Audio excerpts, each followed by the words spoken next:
جو سبسڈیز عمران خان دے رہا تھا پیٹرول پہ، ڈیزل پہ، بجلی پہ 30 جون تک، وہ ساری اس حکومت نے ختم کر دی ہیں، اور جو بجلی کے جھٹکے دے رہے ہیں، جو پیٹرول بم گرا رہے ہیں عوام پہ، سوال یہ آ رہا ہے کہ یہ سبسڈی صرف عوام سے ڈاکٹر صاحب کیوں چھینی جاتی ہے؟ اور بھی تو جگہیں جہاں سے یہ ہم کم کر سکتے ہیں، خرچے کم کر سکتے ہیں سرکار کے، حکومت کے، سرکاری پروٹوکول پہ ہی آج میں سن رہا تھا حافظ نعیم صاحب کو، وہ کہتے ہیں سال میں ان کی کیلکولیشن ہے کہ 380 ارب روپیہ صرف یہ جو پروٹوکول ہے اس پہ خرچ ہوتا ہے، جو 2500 سی سی سے زائد گاڑیاں جو اے سی سے لے کے تمام گریڈ 22 کے افسران نے رکھی ہوئی ہیں، اور محمد خان جنیجو نے تو سوزوکی میں لے آئے تھے، جرنیلوں کو بھی لے آئے تھے، لیکن پھر انہیں جانا پڑا، اس کو بھی کم کیا جا سکتا تھا۔ جو فری پیٹرول دیا جاتا ہے، فری بجلی دی جاتی ہے، یہ عوام کی جیب سے نکال کے دیے جاتی ہیں، یہ ساری عیاشیاں، ان کی سپورٹ عوام کرتی ہے؟ ہاں دیکھیں، اس میں آئی ڈونٹ نو کہ حافظ صاحب نے کس طریقے سے کیلکولیٹ کیا ہوگا۔ میرا نہیں خیال ہے کہ 380 ارب اس پہ خرچ ہوتا ہے، لیکن یہ ہے کہ سیونگ تو کی جا سکتی ہے۔ میں اس سے پہلے بھی میں نے کہا کہ یہ جو ہم باہر دورہ کر رہے ہوتے ہیں، آج کل کے زمانے میں ہم بھی کانفرنس وغیرہ میں پہلے جایا کرتے تھے، اب یہ آن لائن ہو رہا ہوتا ہے، نہ آپ کو ایئر لائن کے ٹکٹ کی ضرورت پڑ رہی ہے، نہ ہوٹل کے میں آپ کے جو وہاں ٹھہرنے کا خرچ آ رہا ہے، تو پیسے بچ رہے ہیں نا، اور ان آرگنائزرز کے بھی پیسے بچ رہے ہیں، کام بھی ہو رہا ہے، آپ جو اپنی بات کرنا چاہتے ہیں آپ آن لائن کر دیتے ہیں۔ تو بجائے اس کے کہ 60-70 لوگوں کا قافلہ لے کر ہم باہر کے دورے پہ جائیں، اس میں ڈالر خرچ ہوتا ہے، اور جب ڈالر ڈپریشیٹ ہو رہا ہو، جیسے ہر روز ہمارے یہاں ہو رہا ہے، تو روپے میں وہ خرچہ کہیں سے کہیں پہنچ جاتا ہے۔ تو اگر ہم تھوڑا سا سیو کریں تو عوام کو ہم ان تکالیف سے بچا سکتے ہیں، بالکل بچا سکتے ہیں۔ اسی طریقے سے جو سرکولر ڈیٹ ہم کہتے ہیں، آئی پی پی کمیشن پہ رپورٹ بھی آئی تھی، اس میں بتایا گیا کہ کس طرح سے بڑے بڑے آئی پی پیز جو ہیں ان کو ہم پیسے دیتے ہیں، اور پھر کہا گیا جی دیکھیں یہ تو ختم ہو جائے گا سارا، اس وقت بھی ہم نے بلینز کلیئر کر دی، اور اب کہہ رہے ہیں کہ جو پروویژنل ڈیٹا اس میں ہے کہ 2.5 ٹریلین سرکولر ڈیٹ اس کا ہو گیا، یہ سارے پیسے بھی دینے، لیکن اس میں ہم نے کریکشن نہیں لگائی، اس کی کیا وجہ ہے؟ بند کمروں میں ہم نے ڈیلیں کی کہ وہ سارے آئی پی پی اونرز جو بیٹھے تھے وہ بیٹھے، ہر کسی نے اپنا کمیشن لیا، سائٹ پہ ہو گیا، اور 2.5 ٹریلین وہیں کا وہیں کھڑا ہے۔ نہیں، اس کا میرے پاس زیادہ انفارمیشن نہیں ہے، اس لیے میں اس پہ کامنٹ نہیں کر سکتا ہوں، لیکن یہ ہے کہ اس بجٹ میں کئی کمزوریاں ہیں، بہت بڑی بڑی کمزوریاں جسے میں کہوں گا۔ ایک ہے 800 بلین ہم نے کہا ہے کہ صوبے سرپلس دیں گے، ٹھیک ہے۔ فیڈرل بجٹ کو دیکھیں تو اس میں سے آپ کو خوشبو آ رہی ہوتی کہ الیکشن کی تیاری ہے، تو صوبے جو بجٹ بنائیں گے تو وہ بھی اپنی الیکشن کی تیاری کریں گے کہ نہیں کریں گے؟ وہ بالکل کریں گے۔ تو وائی ڈو وی ایکسپیکٹ کہ صوبے 800 بلین آپ کو سرپلس دے دیں گے، جس سے آپ اوور آل خسارہ جو ہے بجٹ کا وہ کم ہو جائے گا، 4.8 یا 9% پہ ہے۔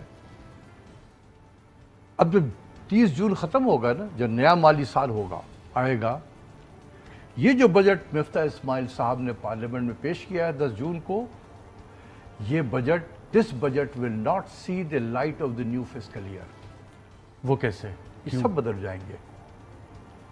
اگزامپل دے دو، ہم نے جو ایکسپیکٹ کی اس میں بجٹ میں ڈاکیومنٹ میں لکھا ہے کہ یہ 800 بلین صوبے سرپلس دیں گے، آپ دیکھیں گے کہ جب اینڈ آئے گا نا، جب چاروں صوبوں کا بجٹ آ گیا تو ان کا کمبائنڈ جو ہے سرپلس اگر آپ دیکھیں گے تو پتہ چلا کہ اگر وہ واقعی کمبائنڈ سرپلس سارے صوبوں نے، پنجاب نے بھی، سندھ نے بھی، بلوچستان نے، کے پی کے نے، سب نے مل کے 800 دے دیا تو یہ تو پھر ٹھیک ہے، لیکن پچھلے 12 سالوں سے ایسا نہیں ہوتا ہے، 12 سالوں سے، ٹھیک ہے۔ تو اس لیے جب سے ہم نے توجہ نہیں دی ہے اس چیز پہ، ان تمام چیزوں کا جو جڑ ہے نا وہ ہمارا NFC ایوارڈ ہے۔ اس NFC ایوارڈ نے، موجودہ جو آن گوئنگ NFC ایوارڈ ہے، اس NFC ایوارڈ کے تحت پاکستان میں کبھی بھی فائنینشیل اسٹیبلٹی نہیں آ سکتی ہے۔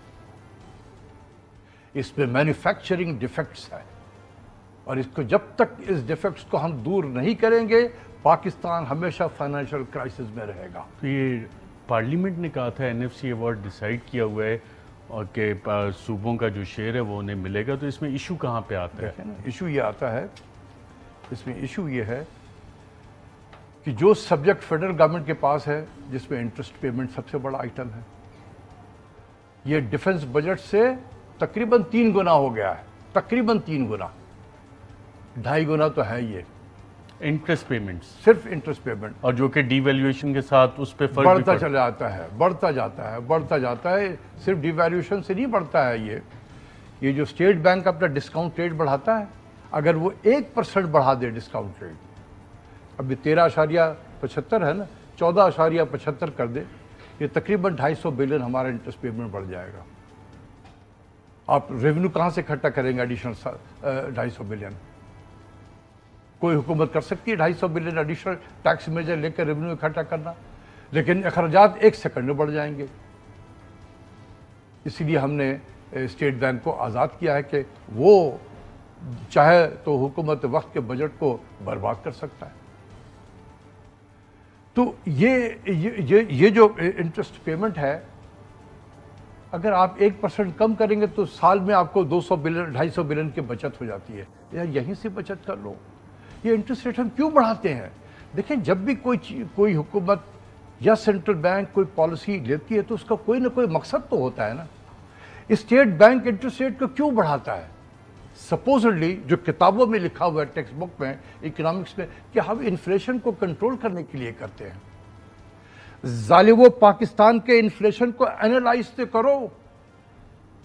یہاں پر اسٹیٹ بینک کے انٹرسٹ ریٹ کو بڑھا کے آپ انفلیشن نہیں کر سکتے ہیں کنٹرول، اس لیے کہ انفلیشن کا سورس جو ہے وہ ڈیمانڈ سائڈ سے نہیں ہے، وہ زیادہ سپلائی سائڈ سے ہے، فالوڈ بائی گورنمنٹ خود قیمتیں بڑھا رہی ہوتی ہے۔ بجلی کی قیمت، گیس کی قیمت کون بڑھاتی ہے؟ گورنمنٹ خود بڑھاتی ہے نا۔ تو ایک طرف گورنمنٹ بڑھاتی ہے، اس سے انفلیشن ہوتا ہے، سینٹرل بینک انٹرسٹ ریٹ بڑھا دیتا ہے۔ تو یہ تو آل دی فیملی افیئرز ہو رہا ہے نا، آل دی فیملی افیئرز ہے۔